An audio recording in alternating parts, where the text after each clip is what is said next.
میں نے پچھلے دنوں ایک ایسا واقعہ دیکھا جس نے مجھے تو بہت حیران کیا۔ میں گھر سے کریانے کی شاپ کی طرف جا رہا تھا تو راستے میں ایک ایسے شخص کو دیکھا۔ اس شخص نے لڑکی کے کان کو پکڑ رکھا تھا اور لڑکی کے کان کو بنا رہا تھا، جیسے لڑکیاں جویلری پہننے کے لیے اپنے کان اور ناک کو بنواتی ہیں۔ اور یہ میرے لیے کافی حیران کن تھا، کیونکہ آج کے دور میں لوگ اپنے آپ کو اویئر سمجھتے ہیں۔ وہ جانتے ہیں کہ ہائیجینک کیا ہے، ان ہائیجینک کیا ہے۔ مجھے اس میں پیسے بچانے سے زیادہ لاپرواہی لگتی ہے، اور ہم یہ بھول جاتے ہیں کہ ہماری یہ چھوٹی سی لاپرواہی ہمیں زندگی بھر ایک ایسا وائرس دے دیتی ہے جو ہمارے امیون سسٹم پر حملہ کرتا ہے، یعنی کہ ہماری قوت مدافعت کو کم کر دیتا ہے، جو ہمیں بیماریوں کے خلاف لڑنے کے قابل بناتی ہے۔ اور اگر آپ کا امیون سسٹم ویک ہوگا تو ایک چھوٹی سی بیماری کے خلاف بھی جان چھڑوانا مشکل ہو جاتی ہے۔ اس بیماری کو ہم HIV کے نام سے جانتے ہیں، اور اگر اسی بیماری کا ٹائملی علاج نہ کروایا جائے تو یہ ایڈز میں بدل جاتی ہے۔ اس وقت اس بیماری کے پاکستان میں 3.5 لاکھ کیسز ہیں، اور حیرانگی کی بات یہ ہے کہ ان 3.5 لاکھ میں سے صرف 84,000 رجسٹرڈ ہیں،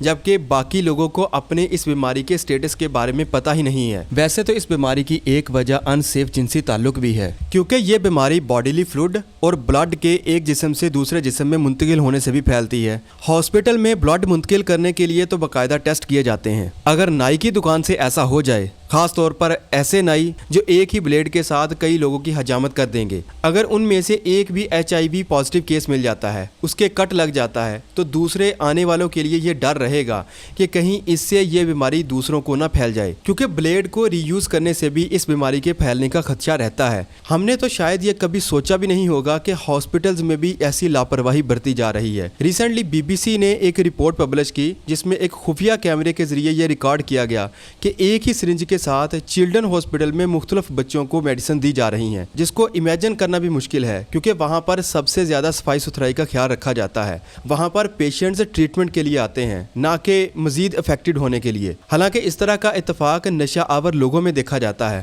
ان کی اپنی فیملی کے ساتھ تو نہیں بنتی، مگر جن کے ساتھ بیٹھ کر وہ نشہ کرتے ہیں ان کے ساتھ وہ بہت اتفاق میں رہتے ہیں، اور یہ اتفاق اتنا زیادہ ہوتا ہے کہ ایک ہی سرنج کے ساتھ وہ سارا گروپ نشہ کر لیتا ہے، اور یہی بھائی چارہ، یہی اتفاق ان کے لیے جان لیوا بنتا ہے۔